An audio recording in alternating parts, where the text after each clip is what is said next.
ಬುದ್ಧ, ಬಸವ, ಅಂಬೇಡ್ಕರ್, ಗಾಂಧಿ ಮತ್ತು ನಾವು. ರೇವಣ ಸಿದ್ದಪ್ಪ ಜಿ.ಆರ್. ಈ ಕವಿತೆಯು ಬುದ್ಧ, ಬಸವ, ಅಂಬೇಡ್ಕರ್ ಮತ್ತು ಗಾಂಧಿಯವರ ಜೀವನದ ಮಹತ್ವವನ್ನು ತಿಳಿಯುತ್ತದೆ ಮತ್ತು ಅವರ ಆದರ್ಶಗಳನ್ನು ನಾವು ಪಾಲಿಸಬೇಕು ಎಂಬ ಸಂದೇಶ ನೀಡುತ್ತದೆ. ಬುದ್ಧ, ಅಂಬೇಡ್ಕರ್ ಮಹಾಪರಿನಿರ್ವಾಣ ಹೊಂದಿದವರು, ಬಸವ ಲಿಂಗೈಕ್ಯರಾದರು, ಗಾಂಧಿ ಹುತಾತ್ಮರಾದರು. ಸುಮ್ಮನೆ ಅವರು ಹೋದರೇನಲ್ಲೂ ಅವರು ಬದುಕಿದ್ದ ಗಾಢ ಗಾಂಭೀರ್ಯ ತೆಳುವಾಗಿ ತೋರುತ್ತದೆ. ಅಂದರೆ ಬುದ್ಧ ಮತ್ತು ಅಂಬೇಡ್ಕರ್ ಅವರ ಮರಣ ಹೊಂದಿದ ನಂತರ ಮಹಾಪರಿನಿರ್ವಾಣ ಹೊಂದಿದವರು ಎಂದು ಹೇಳಲಾಗಿದೆ. ಬಸವಣ್ಣನವರು ಮರಣ ಹೊಂದಿದ ಸ್ಥಿತಿಯನ್ನು ಲಿಂಗೈಕ್ಯ ಎಂದು ಕರೆಯಲಾಗುತ್ತದೆ. ಗಾಂಧೀಜಿಯವರು ದೇಶಕ್ಕಾಗಿ ಪ್ರಾಣತ್ಯಾಗ ಮಾಡಿದ್ದರಿಂದ ಅವರನ್ನು ಹುತಾತ್ಮ ಎಂದು ಕರೆಯಲಾಗಿದೆ. ಅವರು ಕೇವಲ ದೈಹಿಕವಾಗಿ ನಮ್ಮನ್ನು ಬಿಟ್ಟು ಹೋದರು ಎಂದು ನಾವು ಭಾವಿಸಿದರೆ, ಅವರ ಜೀವನದ ಆಳವಾಗಿ ಗಾಂಭೀರ್ಯತೆ ಮತ್ತು ಮಹತ್ವವು ನಮಗೆ ಮೇಲ್ನೋಟಕ್ಕೆ ಅಲ್ಪವಾಗಿ ಕಾಣುತ್ತದೆ. ಅಂದರೆ ಅವರ ಜೀವನದ ಮಹತ್ವವನ್ನು ನಾವು ಸಂಪೂರ್ಣವಾಗಿ ಅರ್ಥ ಮಾಡಿಕೊಳ್ಳುವುದಿಲ್ಲ. ನಮಗೆ ನಾವೇ ಬುದ್ಧ, ಬಸವ, ಅಂಬೇಡ್ಕರ್, ಗಾಂಧಿ ಆಗದೆ ಹೋದರೆ ಮಹಾತ್ಮರೆಂದು ಅವರ ಪಟಗಳು ನೇತುಹಾಕಿ ಕೈ ಮುಗಿದು ಕೈ ತೊಳೆದುಕೊಂಡರೆ ಸಹಜೀವಿಗಳೊಳಗಿನ ಪರಮಾತ್ಮನಿಗೆ ನಮ್ಮ ಕಣ್ಣು ಕುರುಡಾಗುತ್ತದೆ. ನಾವೇ ಸ್ವತಃ ಬುದ್ಧ, ಬಸವ, ಅಂಬೇಡ್ಕರ್, ಗಾಂಧೀಜಿಯವರಂತೆ ಆಗಬೇಕು.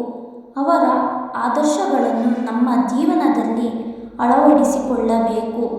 ನಾವು ಮಹಾತ್ಮರಂತೆ ಆಗಲು ಪ್ರಯತ್ನಿಸದೆ ಕೇವಲ ಅವರ ಚಿತ್ರಗಳನ್ನು ಹಾಕಿ ಕೈ ಮುಗಿದು, ಅಂದರೆ ಇವತ್ತಿನ ದಿನಗಳಲ್ಲಿ ಭಾವಚಿತ್ರಗಳನ್ನು ನೇತುಹಾಕಿ ನೆನೆಯುತ್ತಾರೆ. ನಮ್ಮ ಜವಾಬ್ದಾರಿಯನ್ನು ಕಡೆಗಣಿಸಿದರೆ ನಮ್ಮ ಸುತ್ತಲಿರುವ ಸಹಮಾನವರಲ್ಲಿರುವ ದೈವಿಕ ಅಂಶವನ್ನು, ಮೌಲ್ಯವನ್ನು ಗುರುತಿಸಲು ನಾವು ವಿಫಲವಾಗುತ್ತೇವೆ. ಬುದ್ಧ, ಬಸವ, ಅಂಬೇಡ್ಕರ್, ಗಾಂಧಿ ನಮಗೆ ದಕ್ಕಿದಷ್ಟು, ಅವರ ಓದು, ಅರಿವು, ಬಾಳ ಅರವು, ವಿಚಾರ ನಮ್ಮ ಒಕ್ಕಿದೆಷ್ಟು. ಈ ತತ್ವಗಳು ಮತ್ತು ಆದರ್ಶಗಳನ್ನು ನಾವು ನಿಜವಾಗಿಯೂ ಎಷ್ಟು ನಮ್ಮದಾಗಿಸಿಕೊಂಡಿದ್ದೇವೆ? ಅವರ ಜ್ಞಾನ, ಅರಿವು ಮತ್ತು ವಿಶಾಲ ಜೀವನ ದೃಷ್ಟಿ ನಮ್ಮೊಳಗೆ ಎಷ್ಟು ಪ್ರವೇಶಿಸಿದೆ, ನಮ್ಮನ್ನು ಎಷ್ಟು ಬದಲಾಯಿಸಿದೆ ಎಂಬುದು ಇಲ್ಲಿ ಆಳವಾದ ಚಿಂತನೆ. ಅವರ ಅಪಾರ ಕರುಣೆಯ ಕಡಲು ನಮಗೆ ರಕ್ತಘಾತ ಹಾಕಿದೆಷ್ಟು? ನಮ್ಮ ಮೂಗಿನ ನೇರಕ್ಕೆ ನಮ್ಮ ಬುದ್ಧ, ನಮ್ಮ ಬಸವ, ನಮ್ಮ ಅಂಬೇಡ್ಕರ್, ನಮ್ಮ ಗಾಂಧಿ ನಮ್ಮವರಾಗುತ್ತಾರೆ. ಆ ಮಹಾನ್ ವ್ಯಕ್ತಿಗಳು ಬುದ್ಧ, ಬಸವ, ಅಂಬೇಡ್ಕರ್, ಗಾಂಧಿ ಅಪಾರ ಕರುಣೆ ಮತ್ತು ಬೋಧನೆಗಳು ನಮ್ಮ ಜೀವನದಲ್ಲಿ, ನಮ್ಮ ರಕ್ತದಲ್ಲಿ ಎಷ್ಟು ಪ್ರಮಾಣದಲ್ಲಿ ಬೆರೆತು ಹೋಗಿವೆ ಎಂಬ ಪ್ರಶ್ನೆ ಇದು. ಅಂದರೆ ನಾವು ಅವರ ತತ್ವಗಳನ್ನು ನಿಜವಾಗಿಯೂ ಎಷ್ಟು ಅಳವಡಿಸಿಕೊಂಡಿದ್ದೇವೆ ಎಂಬ ಅನುಮಾನ. ನಾವು ನಮ್ಮ ಸ್ವಂತ ಅನುಕೂಲಕ್ಕೆ, ನಮ್ಮ ವೈಯಕ್ತಿಕ ದೃಷ್ಟಿಕೋನಕ್ಕೆ, ನಮ್ಮ ಸ್ವಾರ್ಥಕ್ಕೆ ತಕ್ಕಂತೆ ಎಲ್ಲವನ್ನೂ ಆಧರಿಸಿಕೊಂಡಿದ್ದೇವೆ.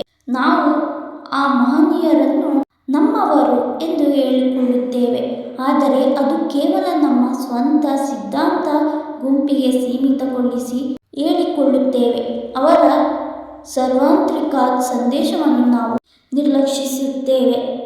ನಮ್ಮ ಬುದ್ಧರು, ಬಸವರು, ಅಂಬೇಡ್ಕರ್ಗಳು, ಗಾಂಧಿಗಳು ತಮ್ಮಲ್ಲೇ ಘರ್ಷಣೆಗಳಿಗಿಳಿದು ಬುದ್ಧ, ಬಸವ, ಅಂಬೇಡ್ಕರ್, ಗಾಂಧಿ ನಿಜಕ್ಕೂ ಹೋಗುತ್ತಾರೆ.